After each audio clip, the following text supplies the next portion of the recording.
देखिए, हम लोग पढ़ रहे थे ग्रुप 1890।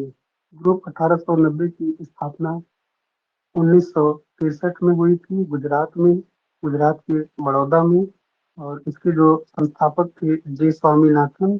और ग्रुप 1890 के जो सचिव रहते हैं वो रहते हैं जे राम पटेल, अर्थात जिनका पूरा नाम होता है जयराम पटेल। तो आज हम लोग पढ़ेंगे इसको, जे राम पटेल को, यानी जयराम पटेल को।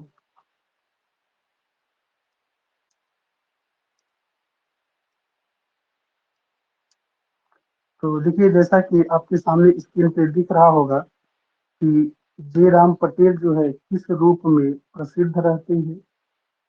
जे राम पटेल किस रूप में प्रसिद्ध रहते हैं, ये इतना बड़ा काफी है, आपको दिख पा रहा होगा। तो जे राम पटेल जो है ये प्रसिद्ध रहते हैं ग्राफिक कलाकार के रूप में। इसके अलावा, यानी ग्राफिक कलाकार के अलावा ये और क्या क्या रहते हैं, तो ये जो है चित्रकार रहते हैं। और चित्रकार के अलावा क्या रहते हैं, मूर्तिकार रहते हैं। कौन? जे राम पटेल। जे राम पटेल से आपकी परीक्षा में एक प्रश्न पूछा जाएगा, चाहे वो किस रूप में प्रसिद्ध हैं, या फिर जे राम पटेल का संबंध किस ग्रुप से रहा है। ठीक है, जे राम पटेल किस लिए जो है जाने जाते हैं, तो भी इस वीडियो में सारा कुछ आपको देखने के लिए मिल जाएगा। आप धैर्यपूर्वक देखें और जिससे आपकी परीक्षा में आने वाले प्रश्न को आप सही कर पाएंगे। तो जयराम पटेल, जिनका पूरा नाम जयराम पटेल हो गया, ये प्रसिद्ध है ग्राफिक कलाकार के रूप में। इसके अलावा ये चित्रकार और मूर्तिकार भी रहते हैं। अब बात करते हैं कि जयराम पटेल का जो जन्म हुआ था, कब हुआ था, तो इनका जन्म जो है 1930 में हुआ था। और इनका जन्म कहाँ हुआ था, तो गुजरात में हुआ था। गुजरात का जिला है आनंद। आनंद जिला के सोजितरा गांव में इनका जन्म हुआ था। तो आप गुजरात याद रखिएगा, तो कोई दिक्कत नहीं आएगी आपको। इनकी जो कला शिक्षा होती है वो sir J school of art, जो कि मुंबई है, तो मुंबई से इनकी कला शिक्षा होती है। अर्थात जे राम पटेल का जन्म गुजरात में होता है, लेकिन इन्होंने कला की शिक्षा कहाँ से लिया है, मुंबई से लिया है। मुंबई के sir J school of art से लिया है। ठीक है, बात करते हैं इसके बाद।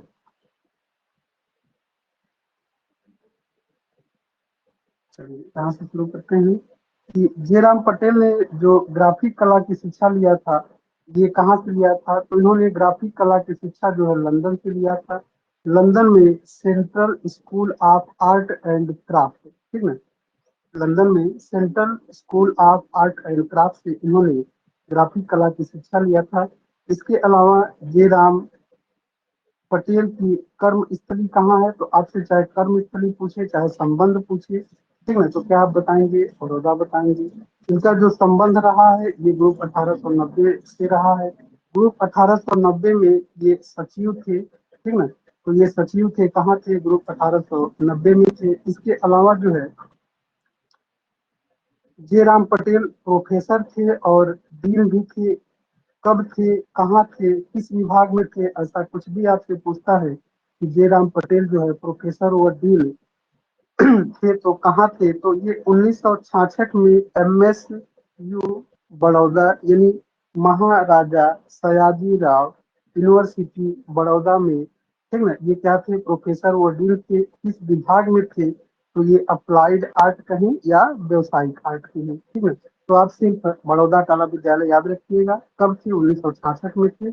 बड़ौदा कला विद्यालय के ये अप्लाइड विभाग या व्यवसायिक विभाग में प्रोफेसर या डीन थे। नहीं, प्रोफेसर और डीन थे। ठीक है, वो डीन लिखा हुआ है। इसके अलावा जो है ये डिजाइन सलाहकार भी थे। डिजाइन सलाहकार थे कहाँ पे, अहमदाबाद में। तो अहमदाबाद में डिजाइन सलाहकार थे, तो किस संस्था में थे, वो आपको अगले पेज पे देखने के लिए मिलेगा। ठीक है, देखिए यहाँ से आप national institute, sorry, national institute of design, इसको एनआईडी भी कहा जाता है। शॉर्ट फॉर्म क्या होता है, एनआईडी। तो नेशनल इंस्टीट्यूट ऑफ डिजाइन, इसलिए पेज पे हम लोग देखें कि ये जो है सलाहकार थे, डिजाइन सलाहकार थे, तो कहाँ थे, अहमदाबाद में। तो आपसे परीक्षा में पूछता है, ये भी बात इंपॉर्टेंट रहेगी कि नेशनल इंस्टीट्यूट ऑफ डिजाइन कहाँ है, तो ये कहाँ है, अहमदाबाद में है, अहमदाबाद में, ठीक है।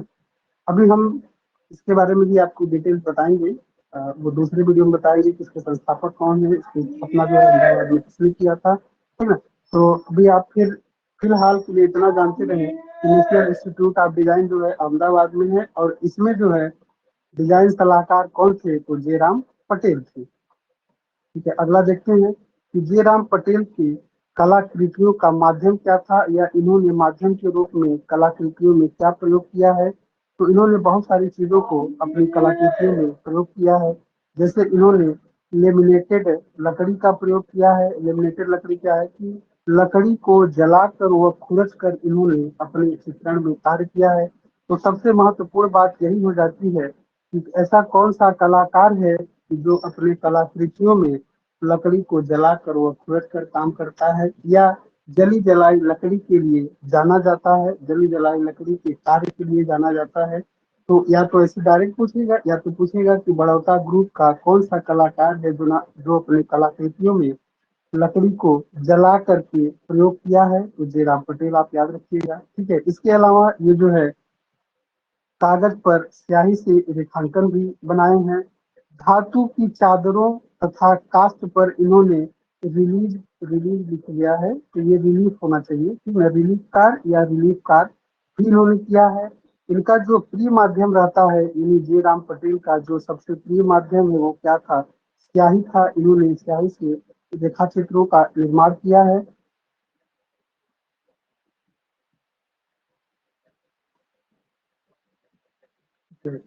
बात करते हैं कि जयराम पटेल, जैसा कि देखिए मैंने आपको बताया कि इम्पोर्टेंट भी है, तो देखिए नोट पॉइंट में भी इसको डाला गया है कि आप भी इसको ध्यान दीजिएगा। एक महत्वपूर्ण पॉइंट है कि जयराम पटेल कलाकृति में जली हुई लकड़ी के प्रयोग के लिए जाने जाते हैं।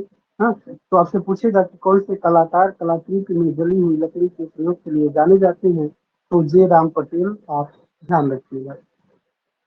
इनका एक चित्र है और पूरे चित्रों का श्रृंखला भी है, ठीक ना, एक चित्र है और पूरे चित्रों का श्रृंखला भी है। यानी इनका प्रसिद्ध चित्र श्रृंखला जो है वो क्या है, हॉस्पिटल सीरीज, जिसको इन्होंने 1966 में बनाया था, और ये जो है स्याही माध्यम से ही इन्होंने बनाया है। चलिए बात करते हैं जयराम पटेल को सम्मान और पुरस्कार की। तो इनको कई सम्मान और पुरस्कार मिले थे। जैसे इनको राष्ट्रीय पुरस्कार मिला था 1957 में, 1963 में और 1984 में, राष्ट्रीय ललित कला अकादमी नई दिल्ली के द्वारा। तो सभी को ध्यान हो जाना चाहिए कि राष्ट्रीय पुरस्कार जो है इस संस्था के द्वारा दिया जाता है। हाँ, राष्ट्रीय पुरस्कार तो आप समझ जाएंगे, राष्ट्रीय ललित कला अकादमी के द्वारा दिया जाता है। इनको जो है बॉम्बे आर्ट सोसाइटी का रजत पदक भी मिला था। कब मिला था, 1960 में मिला था। इसके अलावा देखिए इनको कला रत्न पुरस्कार मिला था, ठीक है, कला रत्न पुरस्कार भी मिला था। कब मिला था, तो 1997 में मिला था। कला रत्न पुरस्कार किसके द्वारा दिया जाता है, तो आईफैक्स के द्वारा दिया जाता है, ठीक है। तो आईफैक्स की स्थापना कहाँ हुई है, नई दिल्ली में हुई है, ठीक है। ये भी आप जानते हैं आईफैक्स का पूरा रूप क्या होता है, पूर्ण रूप क्या होता है, या आईटेक्स का फुल फॉर्म क्या होता है, तो all India fine art and craft, ठीक है। और ये कला रत्न सम्मान जो है, ये कला के क्षेत्र में दिया जाने वाला सबसे बड़ा सम्मान होता है, ठीक है। सबसे प्रथम पुरस्कार कह सकते हैं, सबसे बड़ा पुरस्कार कह सकते हैं, सबसे श्रेष्ठ पुरस्कार कह सकते हैं, ठीक है। तो कला रत्न किसके द्वारा दिया जाता है, आईटेक्स के द्वारा दिया जाता है, और जयराम पटेल को कला रत्न पुरस्कार 1997 में मिला था, ठीक है। जयराम पटेल के निधन की बात किया जाए तो इनका निधन 2016 में हुआ था। कहाँ पे, बड़ौदा, गुजरात में, ठीक है। तो ये गुजरात में पैदा हुए थे। बड़ौदा कला सॉरी ग्रुप 1890 बड़ौदा के ये सदस्य और सचिव भी थे। इनके इनका जो संबंध रहा वो बड़ौदा से रहा, इसके अलावा अहमदाबाद से रहा। अहमदाबाद के नेशनल इंस्टीट्यूट ऑफ डिजाइन में ये डिजाइन पद के रूप में, डिजाइन सलाहकार के पद के रूप में जो है कार्य किए हैं। इसके अलावा ये बड़ौदा के कला विद्यालय में प्रोफेसर व डीन भी थे, ठीक है। तो जयराम पटेल आपके लिए महत्वपूर्ण है, परीक्षा में से प्रश्न आपको जरूर पूछा जाएगा। जयराम पटेल के प्रमुख चित्र श्रृंखला की बात किया जाए तो जैसा हमने पहले भी बात किया कि इनका हॉस्पिटल सीरीज नाम से चित्र श्रृंखला है, इसको उन्होंने 1966 में बनाया था। ये ब्लैक एंड व्हाइट सीरीज के नाम से भी जाना जाता है, क्यों? क्योंकि इन्होंने इसको पेन और स्याही के माध्यम से कागज पे बनाया है। तो काली स्याही से इन्होंने बनाया है और कागज कैसा होता है? सफेद होता है, तो इसलिए इसको ब्लैक एंड व्हाइट सीरीज के नाम से भी आप समझ सकते हैं। इसका जो वर्तमान में संग्रह है, यानी कहाँ पे ये सुरक्षित है, तो किरण नादार संग्रहालय जो कि नई दिल्ली में है, वहां पे जयराम पटेल का हॉस्पिटल सीरीज जो कि ब्लैक एंड व्हाइट सीरीज के नाम से जाना जाता है, जिसका माध्यम क्या है? कागज पर पेन और स्याही है। तो इसका संग्रह किरण नादार संग्रहालय नई दिल्ली में है। चलिए इनके प्रमुख चित्रों की भी बात करते हैं, जो कि अगले पेज पे आपको देखने को मिलेगा। तो इनका जो प्रमुख चित्र है, इनका जो प्रमुख चित्र है, जैसे आपके सामने दिख रहा होगा कि ब्लैक दिसंबर, इन्होंने ब्लैक दिसंबर नामक चित्र बनाया है। इसको कागज पर लीलो कट से बनाए हैं, ठीक है। इसके अलावा इनका चित्र है study in silence. Study in silence ये blow torch and mix media में इन्होंने बनाया है। इसके बाद इनका एक चित्र है place in colour. Place in colour, इसको 1966 में, सॉरी 1960 में प्लेस इन कलर नामक चित्र को जयराम पटेल ने बनाया है, जिसका माध्यम क्या है? बोर्ड पर, ठीक ना, बोर्ड पर तेल और सिल्वर। इसका संग्रह कहाँ है? राष्ट्रीय आधुनिक कला दीर्घा नई दिल्ली, ठीक ना, राष्ट्रीय आधुनिक कला दीर्घा नई दिल्ली में इनका प्लेस इन कलर नामक क्या है? चित्र संग्रहित है, जिसका माध्यम क्या है? बोर्ड पर तेल और सिल्वर। तो बोर्ड का मतलब क्या है? लकड़ी है, ठीक है, लेकिन लकड़ी के बोर्ड पे बनाया है, तो आप बोर्ड को ध्यान रखिए।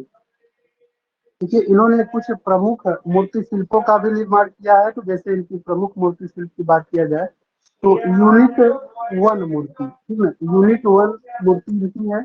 इसका माध्यम जो है क्या है? ब्लो टाच एंड बर्नवुड। तो बर्नवुड का मतलब जली हुई लकड़ी, ठीक है, जली हुई लकड़ी से इन्होंने यूनिट वन मूर्ति का निर्माण किया है, जिसका संग्रह है राष्ट्रीय आधुनिक कला दीर्घा नई दिल्ली में। तो ये इनका चित्र और मूर्ति ये दोनों इंपॉर्टेंट हो जाते हैं। चलिए इसके अलावा देखते हैं। अच्छा, जयराम पटेल के बारे में इतनी महत्वपूर्ण बातें थी जो आपके सामने प्रस्तुत की जा चुकी हैं, ठीक है, जो आपके सामने प्रस्तुत की जा चुकी हैं।